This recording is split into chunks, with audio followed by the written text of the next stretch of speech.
When I was a couple weeks short of my 70th birthday, I started thinking about my mother's mother, who lived to be 100, and her mother, who lived to be 102, and my father, who lived to be 90, longer than anyone we had ever heard of in his family. I began to think that maybe our generation could be the first to routinely live to be 100. When I talked about this at family dinner one night, my granddaughter, who was 5, said, "What are you going to do for the next 30 years, Grandpa?" Hello, I'm Dr. Janet Price. And I'm Gregg Kaloust. And we are Oldish.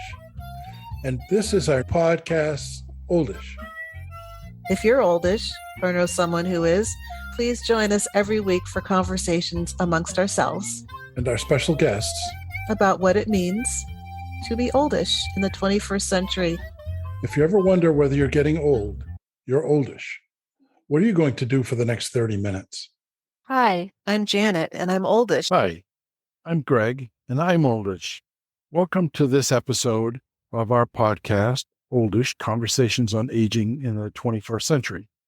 Today, we're going to do something a little bit different. Jen and I are going to talk, just the two of us, about how it feels now for us in ways that might be surprising. What are 5 things that are surprising for each of us about oldishness? Janet's son is turning 40. And when she told me that, I said, oh, wow, my 3 daughters are all in their 40s.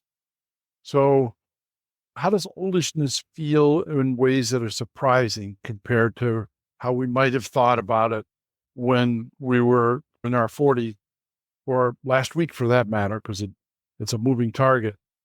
5 is an arbitrary number because I figured 10 would take us too long to talk about it. So I just picked an arbitrary number of 5. So we're just going to, in no particular order, talk about 5 things that surprise us about being oldish, positive, not so positive, and maybe you can relate to some of these things as you listen in. I'll start off with one, Janet, and then we don't have to necessarily hold to a strict format of alternating back and forth. One of the main things that's surprising to me about being oldish is oldishness itself. We've applied the term, and I haven't heard the term oldish applied elsewhere, but I don't think we made it up, but I think we noticed it. I think we noticed this phenomenon of oldishness. But when I was 40, everybody that I could think of that I knew that was in their 70s at that time was not oldish. They were old. At least they seemed to me to be old. They appeared to be acting old. A big part of their life was over. It seemed like when I was 40, it seemed like people in their 70s at that time were older and sicker than what I see now. Many of them were being cared for by their adult children, or even many living in nursing homes at that time. And this isn't based on hard numbers. I'm just going on what I can recall. But the concept that there might be something like oldishness was not on my radar at all when I was 40. For all I know, everybody that I knew then who was in their 70s then was, oh yeah, we're just having a gay old time. We're playing golf and tennis and horseback riding and traveling and going on cruises and all of that stuff. But I wasn't aware of it. The people that I knew who were in their 70s were settling down into their comfortable chairs, or they were sickish. And many of them were gone. Many of the people who I grew up knowing who were in their 70s or as old or older than my parents, many of those people were gone. My grandparents were gone, with one exception. And when I was 40, we just did some math when we were talking earlier. And when I was 40, my grandmother, who lived to be 100, must have been in her 90s. She was past oldishness and had moved on into old at that point, I'm sure. So the fact that there is an oldish is surprising to me, a pleasant surprise to me that I don't feel old. Probably somebody in their 40 would look at me and say, that guy is either acting old or I wish he'd act his age, something like that. But I'm active and looking into the future and happily engaged with my grandchildren and my friends and doing new things like this podcast, for example. So I can't imagine anybody in my parents' generation starting something like A podcast didn't exist then, but which is one of the other things that I want to talk about is what's different, but a new enterprise, new friendships, new relationships. Didn't occur to me that there was an oldishness when I was around 40. Well, there's so many things that are coming to my mind about being oldish and what's surprising to me. As you were talking, Greg, I was thinking about my grandmother, my maternal grandmother, who lived to be 73, and I was 20 when she died.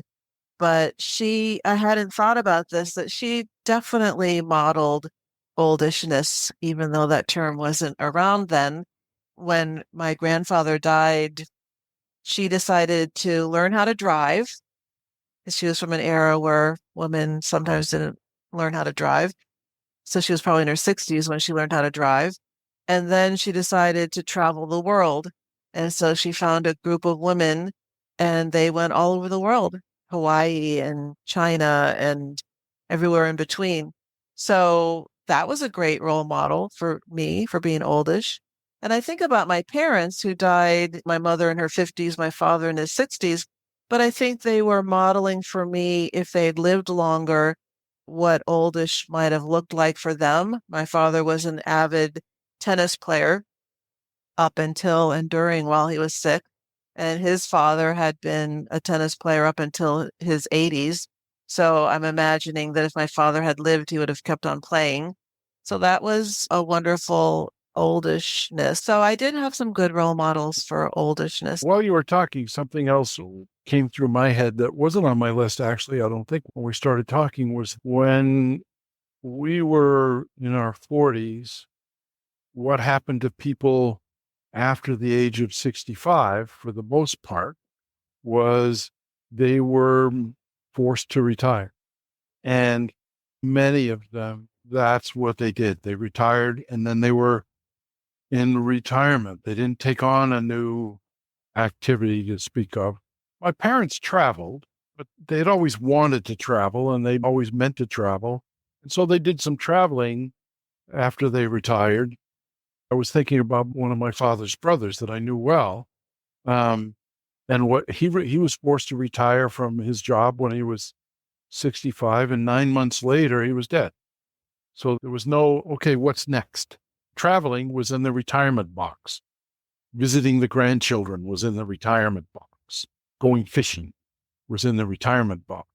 Over the last couple of years of the podcast, we've talked with a number of people who have taken on whole new enterprises, whole new careers. There was a career when we were in our 40s, pretty much the model still, I think, for working people was a career. They'd work in the same place. My father worked in the same place for 40 years. That I don't think is the case anymore, but certainly when I retired, it wasn't like, okay, I'm done. I was like, well, what am I going to do next? The whole idea of a second enterprise, a second stage of life, an additional stage of life that resembled earlier stages in that sense. But there was like what we're doing with this podcast. The podcast is an enterprise to a certain extent. It's certainly not a business or anything like that, but it's an enterprise that, and this surprised me. I didn't expect that when I finally retired, I thought I'd go for hikes. I thought I might walk across America as an extreme term there. I used to say that when I imagined retirement, it had the sound of boots crunching on gravel. So I imagined long hikes, but I didn't imagine doing something else, picking up and starting something altogether new. I didn't imagine that I would know somebody like you that I would want to do it with. So this is new and surprising to me what we're doing here. And some of it I'll talk a little bit later. Some of there's a technology that makes it possible for us to do what we're doing. Even 10 years ago, we couldn't be doing what we were doing, not being in the same place. As far as this podcast is concerned, as far as our friendship is concerned, we couldn't be doing it the way that we're doing it, not in the same place. I didn't expect, to the extent that it's here, this technology. It was somewhat predictable as the business I was in was working toward this kind of technological thing. But the oldish attitude of we can use this technology to improve our lives is not expected. There's a whole lot of people who, technology media is for consumption, not for creation. So maybe the creativity is part of it there too. Yes, I'm so thankful that we have this technology and can do something like this. And I was thinking about, what has been surprising for me about being oldish. And I am thinking about how I've come into these years, this time, with the goal and desire to have gratefulness guiding my experience. And so that part isn't a surprise. But what's surprising to me is how hard it is to do that sometimes. And that some of the aspects of aging that I couldn't have known, probably like what it's like for my body to be slowly moving towards old, and what it's like to see my children as adults. What all of this is like is somewhat surprising to me. That sometimes it's really hard and sometimes it's discouraging, and sometimes, realizing that I'm 70 now, and whatever the arc of the rest of my life is, whether this life will be over tomorrow or in 30 years, it's much less than the 70 years I've lived so far.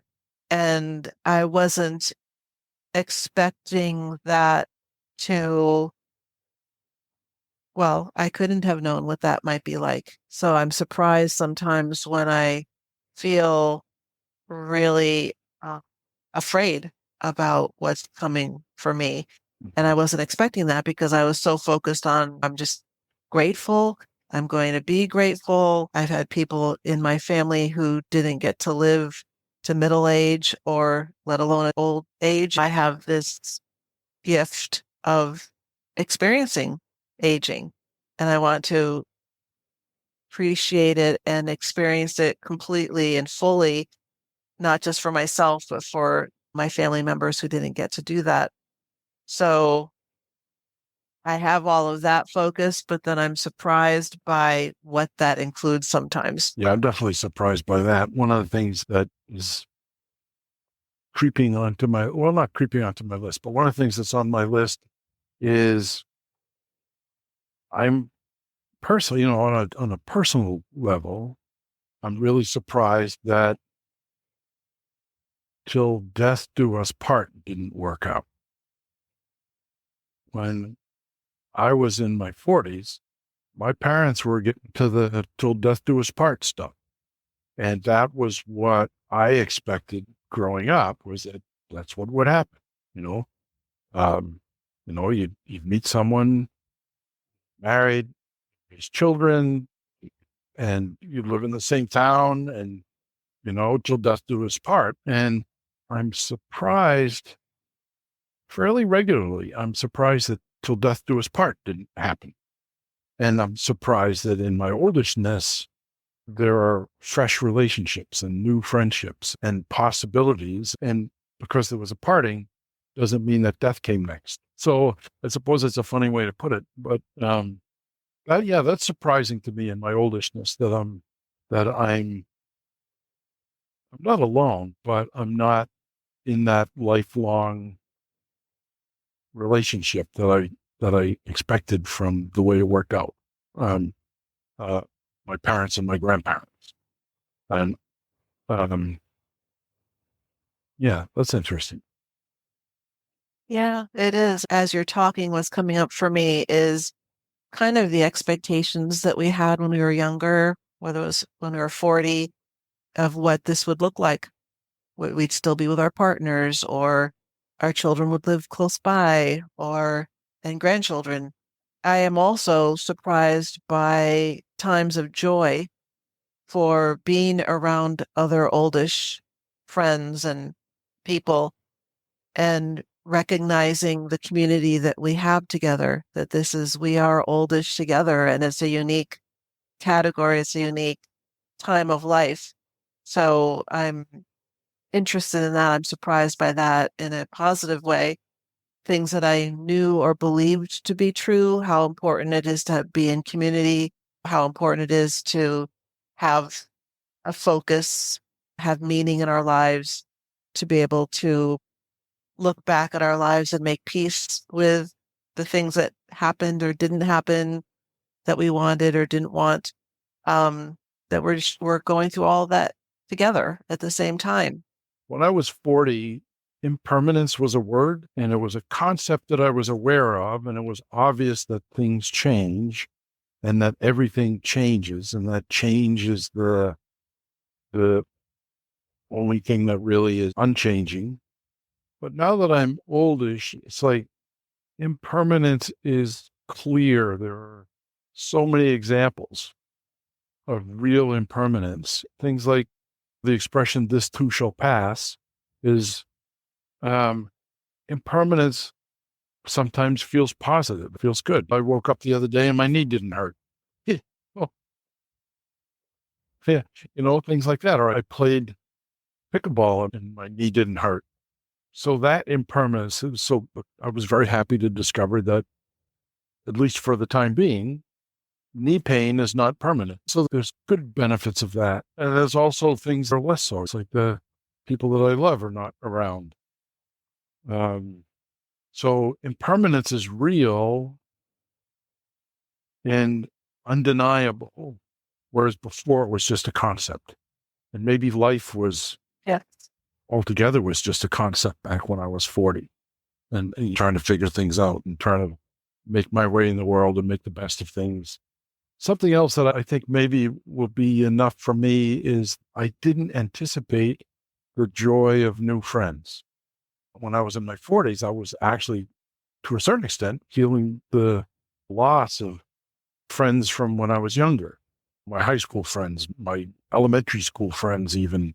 I was still feeling the loss. And I think that if somebody had said, what do you think happens with friendship as you get older?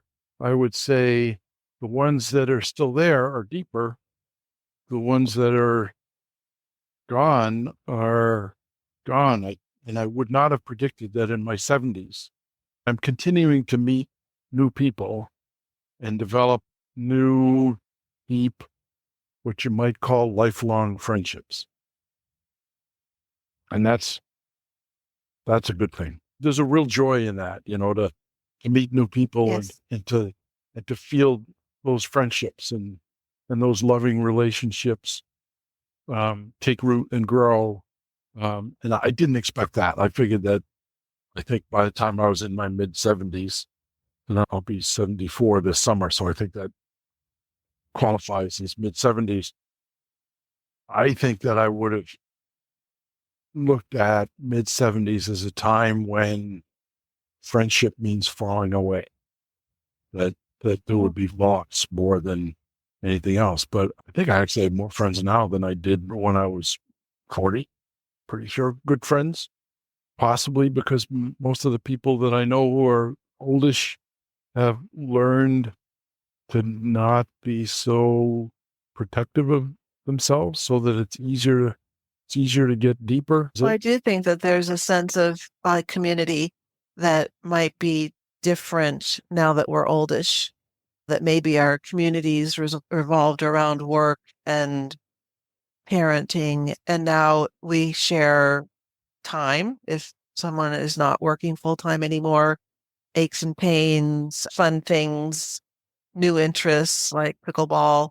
One thing that surprised me is, I don't know why this surprised me, but the reality that we have the opportunity to continue growing and becoming throughout every day and every age.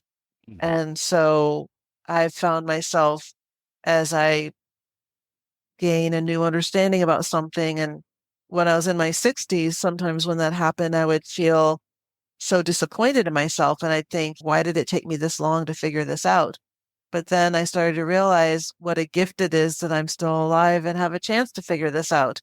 And I've found that's continued and will hopefully continue for however much longer I'm here in this lifetime, is that there's opportunities to learn and grow and become and forgive and understand more and have new friends and new relationships and watching children grow and all of that is a nice surprise. Yeah. And a gift. And I think for me, being grateful is what is my guiding light. Sometimes I feel grateful. Sometimes I don't feel grateful. Sometimes I feel happy. Sometimes I feel grumpy, but that I can always go back to recognizing that there's so much to be grateful for in this moment. And I'm hoping it'll be interesting if we continue this podcast over time. I'm hoping that I'll be able to say that when I'm in my late 70s and 80s and for every day that there's something so much to be grateful for. Yes. Yeah, I agree. And even grateful for the bad days, because we've been around long enough to know that the bad days are part of the deal. And I say frequently that every moment, everything that ever happened to me brought me here. Any deviation would have brought me someplace else. And generally speaking, here's pretty good. So that means that that what I thought of as bad days must have been, they must have been good, because here we are. I think that's part of an oldish kind of an attitude, maybe, is be grateful for where we are. And as we get ready to sign off here, I want to say once again, as I often do and as I often feel, I did not expect us. I did not expect our friendship. Certainly, as I could have predicted our friendship, which is the essence of oldishness, I think. Even the fact that what we're talking about all the time is oldishness. And I'm extraordinarily grateful that we're here, surprised every time I see your beautiful face on my screen and we start to talk. I'm surprised. And yes, so I'm surprised by oldishness. Awesome. Thank you, Greg. Yes, it's definitely something I'm very grateful for, is our friendship that's lasted for such a long time and through so much. And here we are, we have a chance to talk with each other about it and to talk with everyone who's listening in with us. Thanks, Janet. Thanks to all of you who are still listening, and our audience is continuing to grow. So we know that there are more people listening now than there were a year ago and 2 years ago. So thank you for the opportunity to have these conversations, and we look forward to our next one. We have some very interesting and fun guests coming up, and we'll talk about who they are as time moves on. Yes, thank you to everyone that's listening, and we'll be with you at the next episode. So goodbye, Greg. Bye, Janet. That's it for now. Thanks for listening. We enjoyed our visit and hope you did too. You can leave comments or requests for topics or guests on this or other episodes at www.oldish.me. There's a link there too if you've wondered how you can help support our podcast. If you like what you heard today, please tell a friend and rate and review our podcast on Apple Podcasts or wherever you listen to podcasts.